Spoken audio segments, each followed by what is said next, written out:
pitcher. And, the teams we're going to play here, we're playing Colorado, beatable team. Arizona, again, we're playing them at home, another beatable team. So, I think the Brewers have a good shot at coming out of the All-Star break with a couple of wins, not hanging too many donuts. So, Bill Hall coming back into the lineup if he can get back next week or, within the next 7 to 10 days, that'll get the Brewers out. So we'll see where we go from there. Yeah, what's your feeling about Ricky Weeks?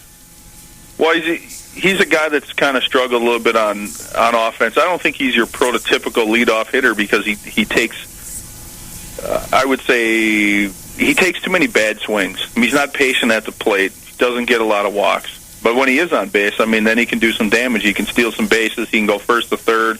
He can score on a base hit if he's on second into the outfield. But, I think they've got to keep, Corey Hart.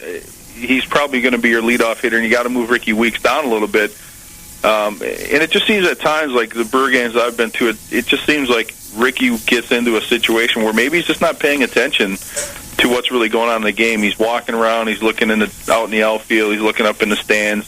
His attention doesn't seem to be really focused. He's had a couple of mistakes out in the field, but you got to live and die with that. Prince Fielder, Ricky Weeks, Tony Gwynn Jr. These guys are the youth of your franchise, and these are the guys you're going to build around and hope they stick around for 5 to 7 years, and we can make some hay here in the National League. But we'll see. He just has those spurts where he just kind of off a little bit. Hey, Big Cat, can you try and give me a buzz back? Your phone's kind of busting up a little bit. Yeah, I kind of hear that. I'll do that. Just give me a second. Okay. I'll call you right back. All right, thanks, buddy. Sure.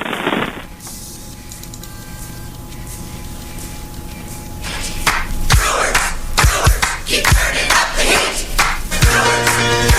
Keep turning up the heat. Keep turning up the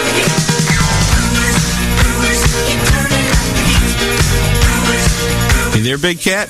I'm here again. Yeah. Play my little Brewer jingle I got. Remember this from 1982? Oh, yeah. I think you were talking about the Brewers being on the game of the week, and yeah. I wonder, you go back to the time when they used to have Monday Night Baseball. Yeah.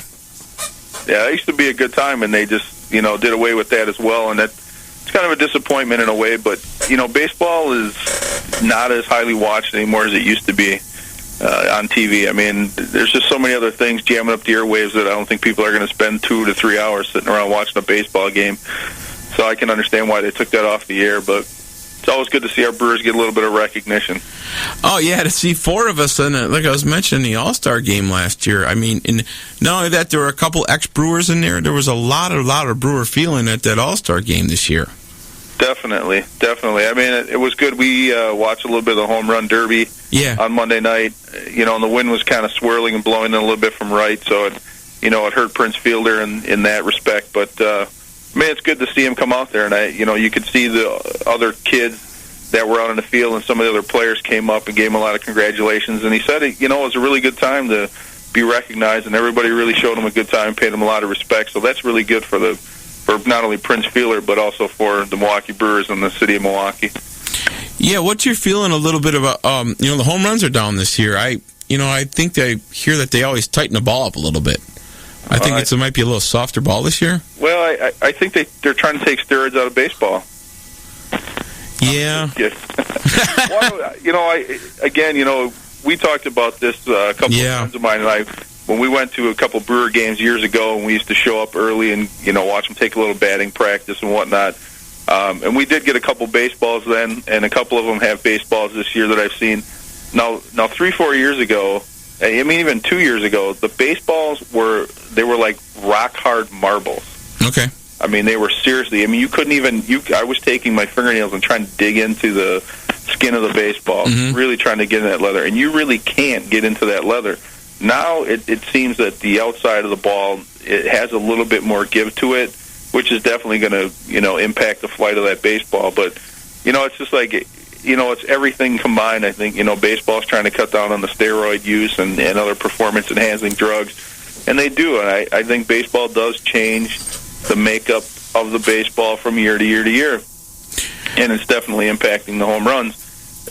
that doesn't really bother me because I'm more of a baseball purist. I don't go to the game to watch, 16 balls fly out of the ballpark during a game. There's a lot more beauty in a 2-1 ball game than there is in a 16-14 game. So, that being said, we'll see where everyone ends up. I mean, Prince Fielder with 29 home runs, that's a pretty good amount for that guy. We'll see if he can, definitely I think he can get to 40 and possibly even crack 50, but, we'll see what happens. Did you see that part in the All-Star game where they showed Prince in the stands being interviewed, and they showed him his pipes? No, actually, I didn't see that. Oh, my God, a lot of people, they're a little bigger guy, too, but they, underneath, man, Prince is he's just solid. Yeah, that's what a lot of people have said that, too. They said once you take off the uniform, this guy is just built like a fire plug, I mean, just really stout. He's not fat. He's just really stout, and he's strong as ever.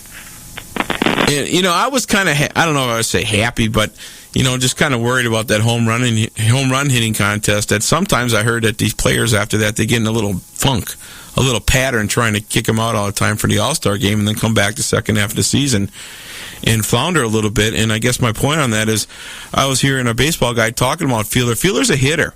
He's not necessarily just a home run champ. He hits the ball over the place and they just happen to go out of the park. Right. If you have to look at some of these players when they come to the home run hitting contest. Some of these guys, like they were talking about Justin Morneau, his swing is more flat, where he comes through the hitting zone. Yeah. He's going to hit you a lot more line drives. He's not a prototypical home run hitter, so if he changes the swing, he's going to make it more of a loop. He's going to try to get under the ball and lift it. But Prince Fielder, he just has that swing. His swing is from the top, straight through the zone, and coming straight up and out of it. Start high, finish high. That's how home run hitters do it. So I think some of those guys that got into a funk after the All-Star game probably changed their swing just for the home run derby.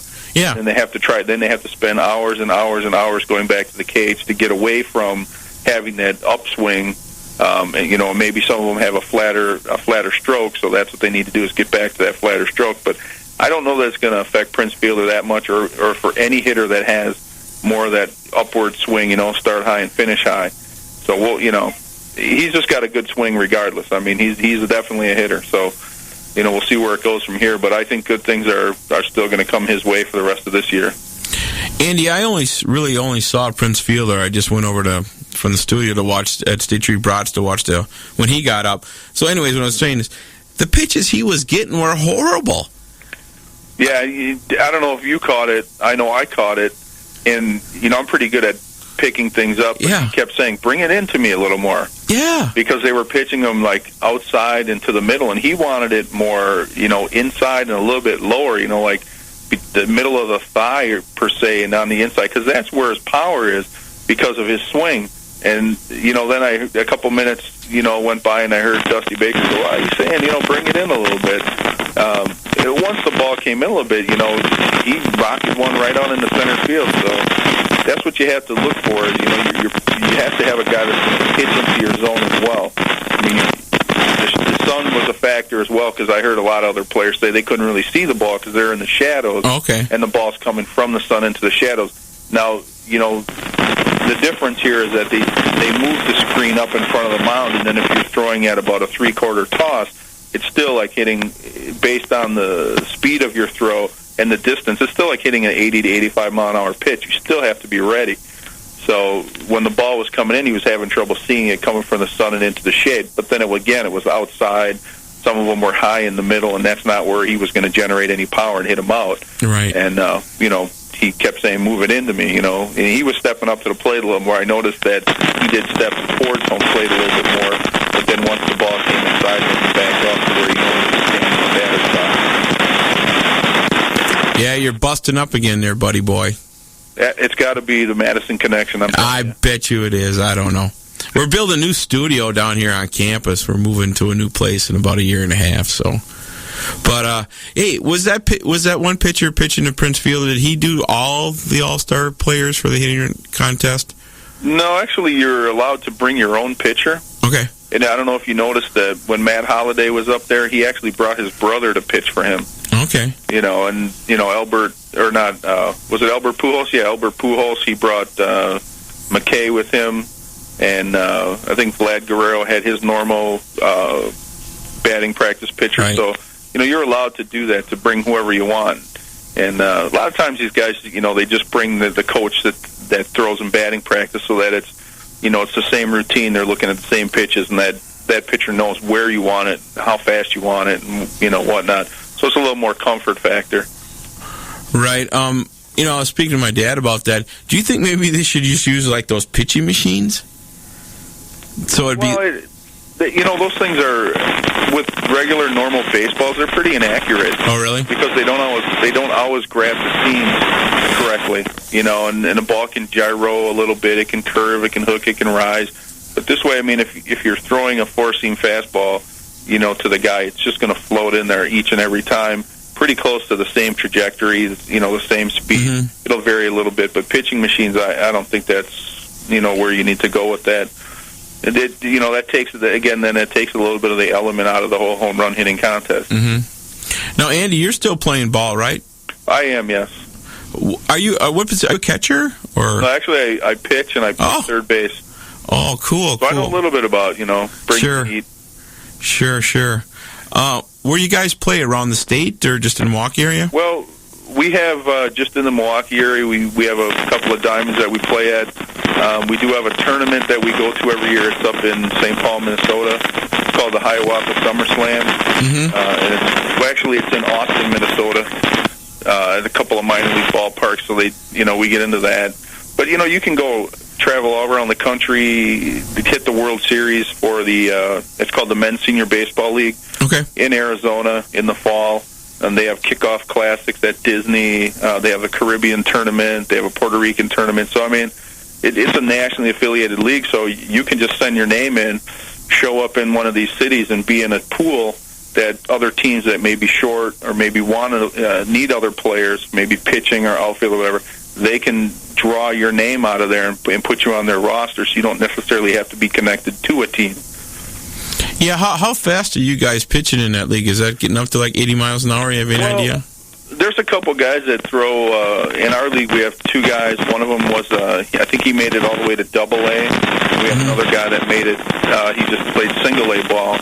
But, I mean, those guys can probably bring it in about the mid-80s. But everybody else, we had a radar gun out there last year, and most guys are, you got to understand it's 28 and over, 38 and over, 48 and over.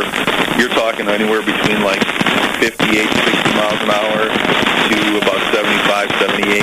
Mm-hmm. With the exception of these other two players. So when you face a guy who's throwing like 65 miles an hour, in the next game some guy's throwing like a little bit, like 80 or a little better, it seems really fast, and it's a hard adjustment. Yeah, I used to always think I could throw fast, and I went to one of those machines, at the game or whatever.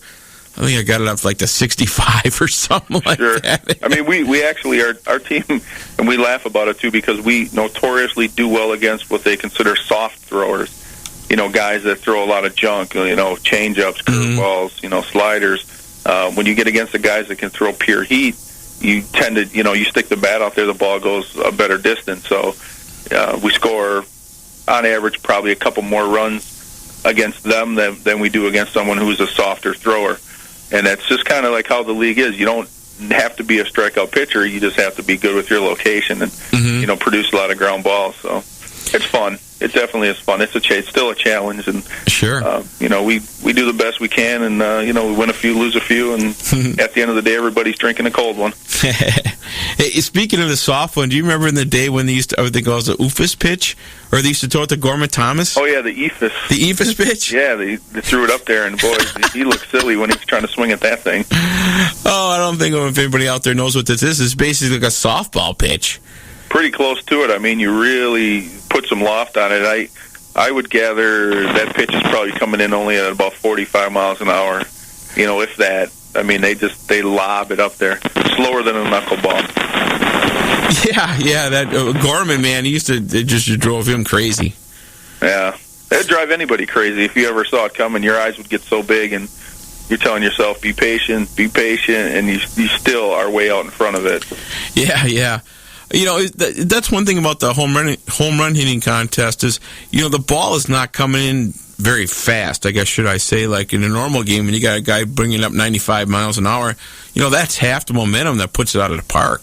Yeah, you definitely are generating more of the power to hit that out of there. And people get all excited about the disc